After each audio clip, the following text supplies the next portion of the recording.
Hey, what's going on, everybody? It's Jason Martinez here, and I was looking at a lot of social media and talking about the game last night, and it's something we're going to do a little bit going forward um, here on Twitch, on Twitter, YouTube as well.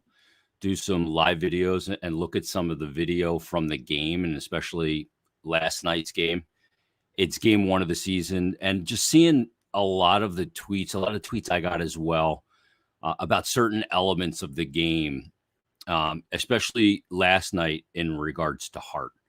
I had a guy, Andreas, tweet me and say that on the goal that hits off of Carter's leg and goes into the net, that he should have been on his post there. I'll show why that was not possible.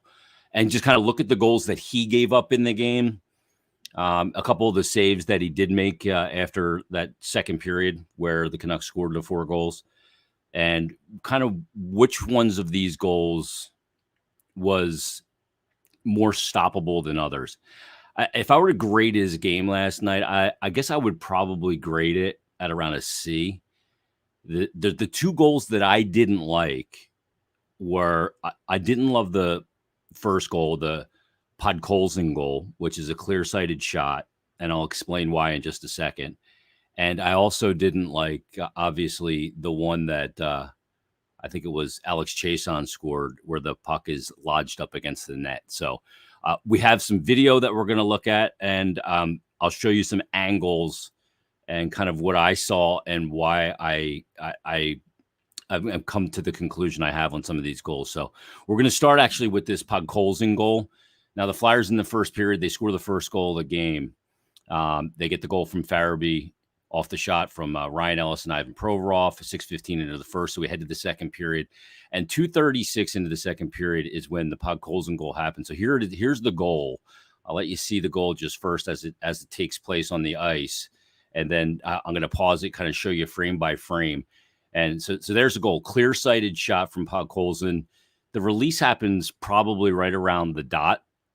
And that's a pretty close shot. It's a really good shot. He elevates it nicely over the glove of Carter Hart on the short side. And that was one of those areas that we talked about quite a bit last year, was that short side. So you see it here as they come through the neutral zone. He gets it. Flyers defense covers. They have good coverage on the other guys, lets it go, and is able to beat Hart there. So, great shot. People look at that and go, okay, that's a sniper. That's a pure goal scorer. It's his first ever NHL goal. But if we go back here on the goal, the reason why I don't like the goal is somebody tweeted me this the other day, and Kevin Woodley from In Goal Mag says it a lot. Sometimes you take yourself out of position to make the save. So if we look at it right here, okay, let's pause it. A lot of people tweeted me and said that he went down way too early. He went down into his butterfly and he should have stayed on his feet. I don't agree with that. So you see here, as Podkolzin sets up for the release, I'll move it up let me move it back a second. As he's setting up for the release, Hart has his feet outside the blue paint. So he's in an aggressive depth here. He's not sunk back in his net showing a ton. He can be this aggressive because he has coverage here.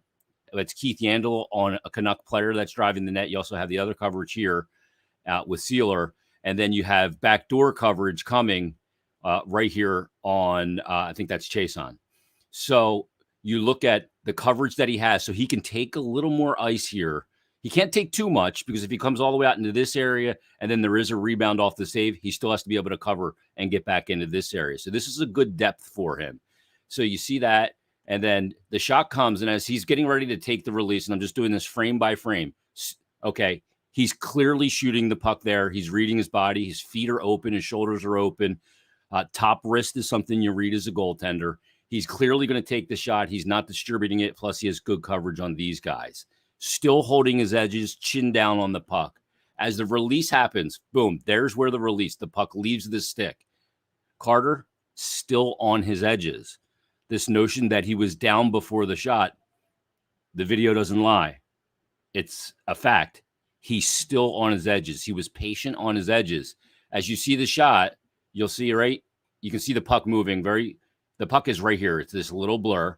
As the puck is getting to him, while starting to go down, still on his edges. As it gets right here, still on his edges, but going down. And that is a reaction to the shot as it's rising up. What you have to realize when you're looking at a shot is the puck, you have to follow the puck's trajectory, not the trajectory of where it is. The puck starts on the ice and it is rising, which is why he's already automatically going to take away the lower third by going into a butterfly situation. And on a shot this close, you have to be able to take away that lower third because, real simple, they will crush you down along the ice if you're not taking away that lower third. It's where most goals are scored. So the next frame is, boom, right here is where it's by him. Now, the reason why I don't like it is, I'll go back a couple of frames. He's on his edges here. He looks like he's shading to the short side, not giving up too much. But to me, to be square would be straight like this. He's slightly turned this way. And what does that do when he's slightly turned? I'll show you the other angle of this where you can see it a little bit better from the overhead view and the back view of the goal. So you watch it here. So he comes in, he's over, okay, he's shaded right there, but he looks like he's turned a little, his body's turned just a little left of where it should be. If it was back just a little bit more square, straight to the shooter, then that glove is in a different position. It's still lined up in his body position in the right way. And I'll show you with this. Let me just make myself full screen so it makes sense. So when he is slightly off center there, just by being slightly off, if he's like this, the glove is back here a little bit, giving a little more space for a trajectory for a puck to go over. Remember, it's coming from down below and up. If he's a little bit more square, now the glove is what? A little bit more forward. So that spot where when it was back here is right there to go over the glove. When he comes forward to get a little bit more square, now it's just going to hit the glove. So he's slightly off his mark there. And that's why he gets beat. And when you watch this video and this angle of the shot, you can see exactly that. So you hit play here. The puck is right here. He's got his fingers up. He starts to rotate his glove to make the save. The puck is rising on him too fast, combined with the inertia of his body going down. And it goes right through the top of right over the top of the glove into the top corner of the net. I think he may have gotten a piece of it, and you see that in this shot. So I'll go back and show this. So in this angle here, you can kind of see, okay, Podkolzin's got the shot. He's clearly going to shoot. Let me make sure I have frame by frame. Okay. So we'll go right here. And you see, okay, he's releasing the shot. Carter's a little out of the picture right now, I understand. But you see right here, he's still holding his edges as that puck is halfway to him. Still holding his edges, still holding them. And then you see here, as he's going down,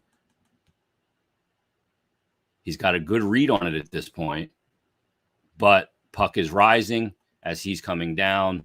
And right here, I think he may get a nip on it right there and nip that puck because it seems to flip a little bit differently, and it ends up beating him.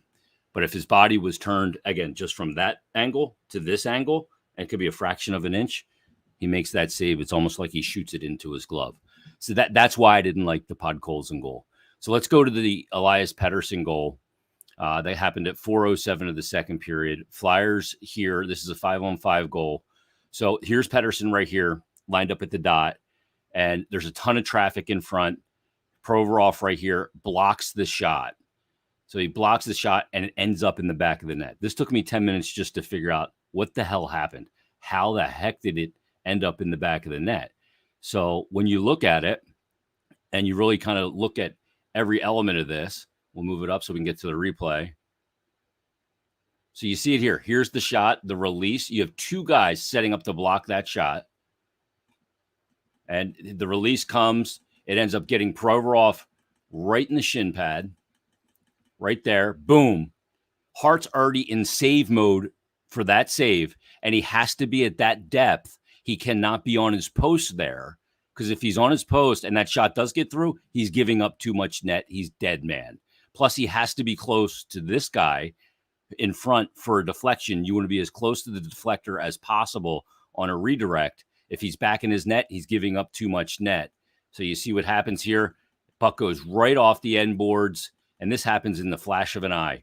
Hits the dasher, Those boards are live. He's tracking this puck, and it's coming right back towards him. And here's where he's going, oh, shit. Because you can't just change the momentum of your body. He's sliding back into the net, and the puck eventually comes up and eventually hits off of him and goes into the back of the net, deflects off him. There's nothing he can do on that play. That's a bad luck goal. I'm not going to blame that goal on Carter Hart. So that's the goal from Elias Pettersson. Let's go to the chase on goal. This is one. This is on the 5-on-3. Makes a great save here. So we'll go back right away. It's a 5-on-3. Flyers get the penalty for chipping the puck over the glass and too many men on the ice. Total self-inflicted wounds.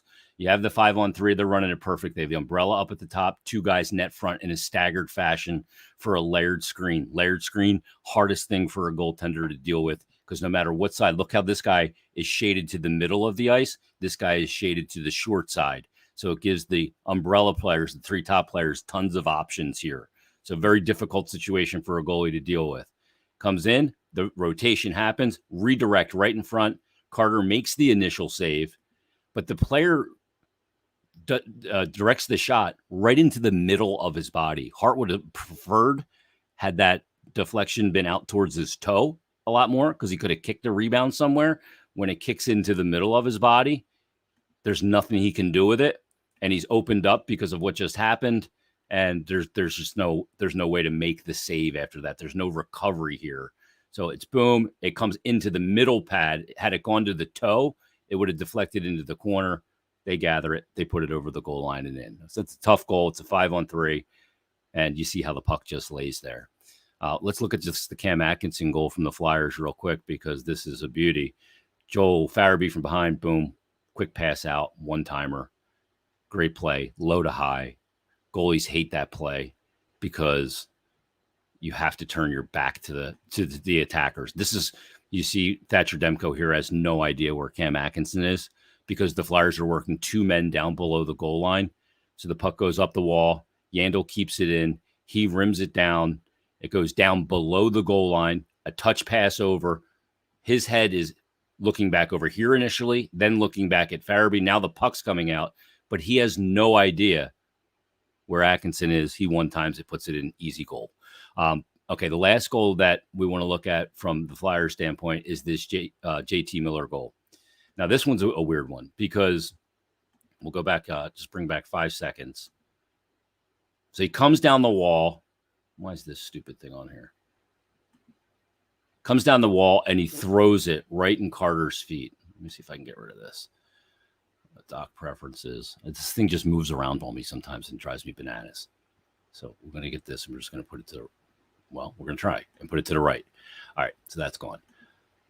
So he comes down the wall, dead angle shot right here, gets by Yandel. Nothing, right along the goal line. It's sitting there and it's just wedged between Carter's skate and the post. Now the referee is here. Referee's got his hand to his mouth. Usually when the referee loses sight of the puck, they blow the play dead. I'm surprised he didn't. My initial reaction was, I can't believe he didn't blow the play dead because there's no way he knows that puck is right there and it's not covered. The only thing he can read is that Carter's arms are not covering the puck. It sits there along the line. Eventually, Sanheim spots it. The referee moves out from behind the net and boom, it's a goal. It's pushed over the goal line. It's a weird one. It's one that Carter probably should have been in RVH there to have his pad down on that dead angle shot. The puck would have just hit off his pad. It would have laid there in front of him. He could have covered it. When it gets wedged against your feet, you really can't move because you can, if you end up moving, you're going to end up putting it in your own net half the time. So it's wedged there. He doesn't want to move. He's holding the seal, starts to twist out instead of twist around to knock it in, and it ends up in the back of the net. See it right there along the goal line, and it gets pushed in.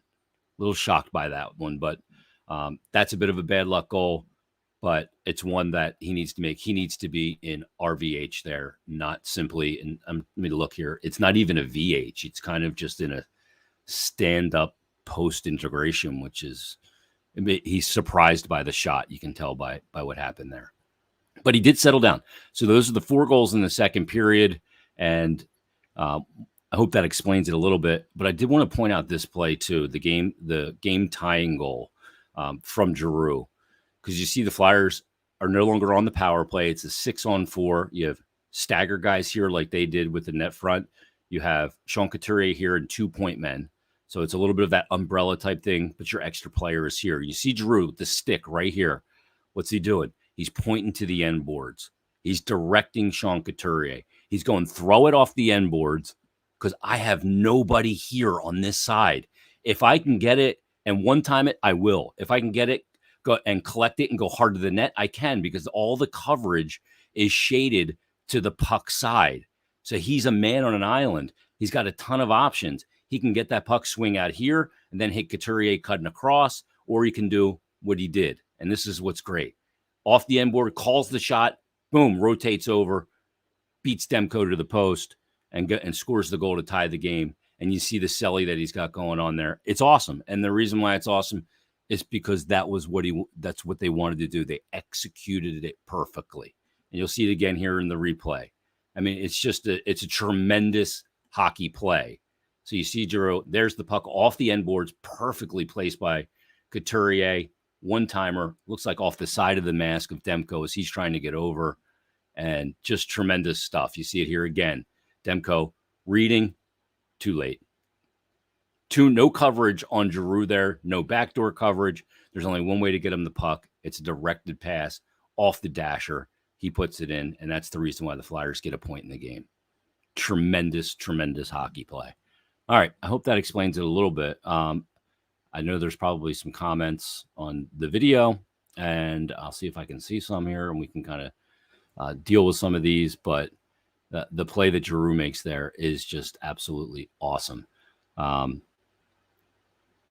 This guy, Rene Cruz, always just puts up Lindros 88 and Tocchet 22. I don't know what you're saying, dude. I don't know what any of that means, but I like Tocchet and I like Lindros. So Flyers will be back at it on Monday. I hope this video made some sense for some people. Again, I would grade Carter's game as about a C. It will be fine. He'll be fine. And my hand stinks from putting it in this glove, so I may have to shower again. But I hope that explains why just if a goaltender is turned just a little bit this way, it changes the dynamic. Whenever goaltenders are down, you always want your hands forward, because to get pucks up top, if it's back, it's easy to go on an angle like this. If the glove is forward, now that angle is cut off. It's all angles, all geometry. All right, that's going to put a wrap on it. Everybody, have a great day. Check out Flyers Daily tomorrow. Bill Meltzer will be on. We're going to tape a little later tonight after my son's midget game. Have a great one, and go Flyers. We'll talk to you on the next, whatever we're going to call this, breakdown. Thank you. Good night.